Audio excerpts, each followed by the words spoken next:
My name's Alex, and I'm going to show you how to paste a logo in Photoshop.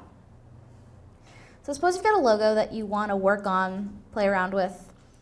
You can do it one of two ways. You can save an image to your desktop, which I like to do a lot, and just drag it right into Photoshop.